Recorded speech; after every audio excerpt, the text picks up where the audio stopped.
بسم اللہ الرحمن الرحیم۔ دیکھیں، قربانی کے کچھ مسائل اس سے پہلے بیان کیے جا چکے، آج انشاءاللہ تھوڑے اور مسائل بیان کیے جائیں گے۔ اللہ تعالیٰ سے دعا ہے اللہ تعالیٰ ہمیں سمجھنے اور سمجھانے کی توفیق عطا فرمائے۔ قربانی کس پر واجب ہوتی ہے؟ اس کے لیے کچھ شرائط ہیں۔ سب سے پہلی شرط ہے مسلمان ہونا۔ ہاں، اگر بندہ مسلمان ہے تو اس پر قربانی آئے گی، مسلمان نہیں ہے تو قربانی نہیں آئے گی۔ کیوں؟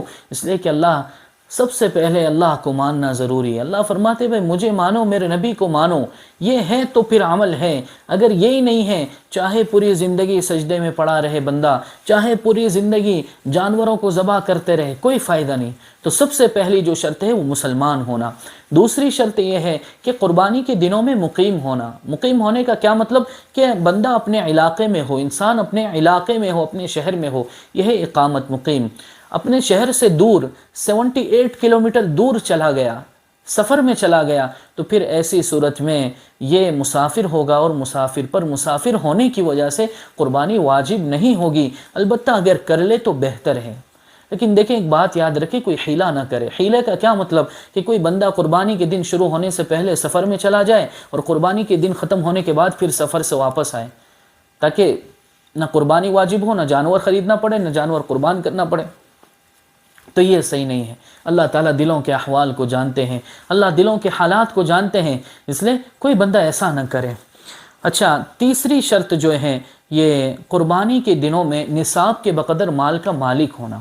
اگر کسی کے پاس اپنی ضروریات سے زائد قربانی کے دنوں میں چاہے مال ہو، نقدی پیسے ہوں، یا سونا چاندی ہو، یا سامان ہو کوئی، اگر یہ 52.5 تولہ چاندی کی ملکیت کے برابر یہ ہو جاتا ہے، چاہے سونا چاندی ملا کر 52.5 تولہ چاندی کے برابر اس کی ملکیت ہو جائے، یا پھر کوئی زیور ہو اس کے پاس جو 52.5 تولہ چاندی کی ملکیت کا ہو، یا پھر اس کے پاس اتنے پیسے ہوں، یا کوئی ضرورت سے زائد ایسا سامان ہو جو 52.5 تولہ چاندی کے برابر اس کی قیمت بنتی ہو، تو پھر ایسی صورت میں اگر قربانی کے دنوں کے اندر بندے کے پاس اتنی مالیت موجود ہے 52.5 تولہ چاندی کے برابر، آپ دیکھ لیں کیا قیمت چل رہی ہے، ہر ملک کے اعتبار سے الگ الگ ہوتی ہیں، تو اگر اتنی مالیت، بندہ اتنے مال کا مالک ہے، تو پھر ایسی صورت میں اس پر قربانی واجب ہوگی۔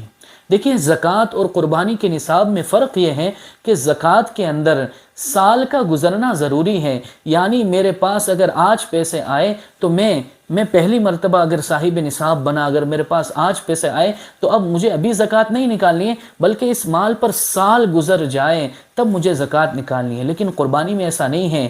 آپ کے پاس اگر پہلی مرتبہ پیسے آئے اور قربانی کے دن میں کسی دن بھی آ جائے، چاہے وہ 12 ذی الحجہ کے، قربانی کی جو 3 دن ہے، 10، 11، 12 ذی الحجہ کے سورج ڈوبنے سے پہلے بھی اگر آپ کے پاس پیسے آ گئے تو پھر آپ کو جانور قربان کرنا لازم ہوگا۔ تو یہ بات یاد رکھیں کہ قربانی کے دنوں میں مالک ہونا نصاب کے بقدر، تو پھر ایسی صورت میں ایسے شخص پر قربانی لازم ہوگی۔ ہمارے یہاں جو آج کل نصاب چل رہا ہے وہ 8200 یعنی 8200 رینڈ یہ نصاب چل رہا ہے انڈیا میں۔ آپ اپنے علماء سے پوچھ لیں کیا نصاب، تقریباً اس کی قیمت ہوگی 37,000 کے قریب اس کی قیمت بنتی ہوگی نصاب کی، آپ معلوم کر لیں۔ اچھا، چوتھی شرط یہ ہے کہ عقل مند ہونا۔ عقل مند ہونا، اگر انسان پاگل ہے، دیوانہ ہے، مجنون ہے، چاہے وہ مال کا مالک ہے، پھر بھی اس پر قربانی نہیں آئے گی۔ اگر مجنون ہے تو قربانی نہیں آئے گی۔ پانچویں شرط یہ ہے کہ بالغ ہونا۔ دیکھیں، اگر بچہ نابالغ ہے تو پھر ایسی صورت میں اس بچے پر قربانی نہیں آئے گی، چاہے اس کے پاس پیسے ہوں۔ اگر ماں باپ اپنے بچے کی طرف سے قربانی کرنا چاہیں تو بہتر ہے اور کرنی چاہیے۔ ایسا نہیں کہ وہ نابالغ ہے تو ان پر قربانی نہیں ہے لہٰذا ہم بالکل چھوڑ دیں، نہیں، وہ نابالغ ہیں لیکن ہم ان کی طرف سے قربانی کریں گے، ثواب ہمیں ملے گا۔ اس وجہ سے ماں باپ کو چاہیے کہ اپنے نابالغ بچوں کی طرف سے قربانی کیا کریں۔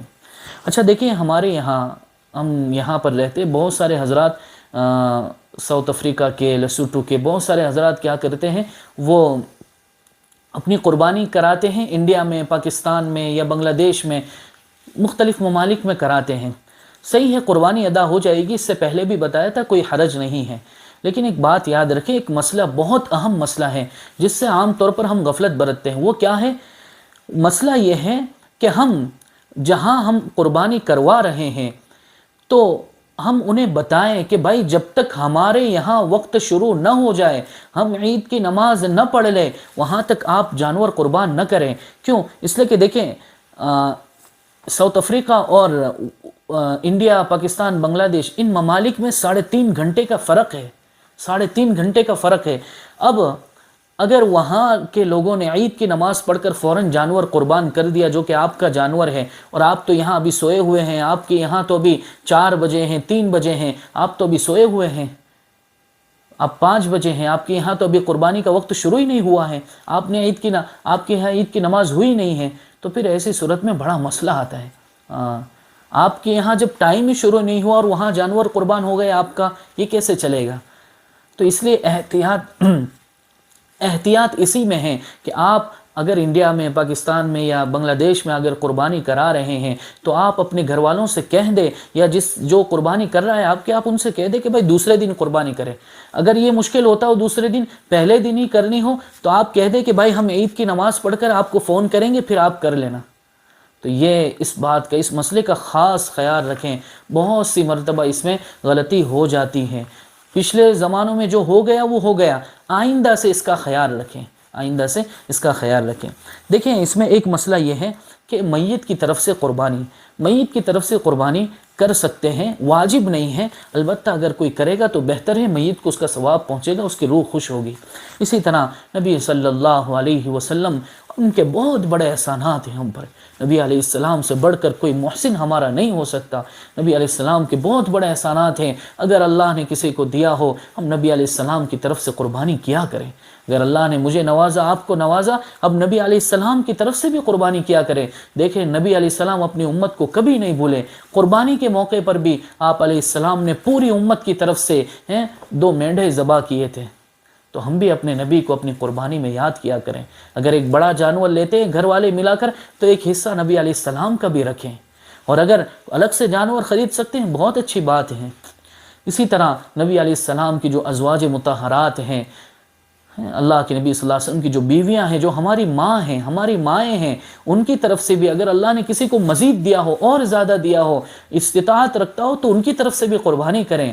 ہمارے حضرت شیخ مولانا منیر صاحب دامت برکاتہم العالیہ فرمایا کرتے ہیں کہ میں ازواج مطہرات کی طرف سے بھی، میری ماؤں کی طرف سے بھی قربانی کیا کرتا ہوں۔ کیوں؟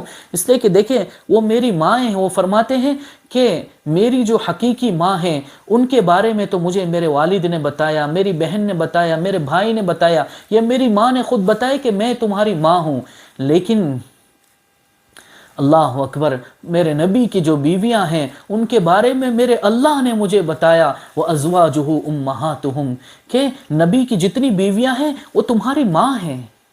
تو اللہ ہمیں بتا رہا ہے ہم مسلمانوں کو کہ مسلمانوں، نبی علیہ السلام کی جتنی بیویاں ہیں وہ تمہاری مائیں ہیں، لہٰذا ہم اپنی ماؤں کو اپنی قربانی میں یاد رکھا کریں۔ اگر اللہ نے دیا ہو تو ان کی طرف سے بھی قربانی کیا کریں۔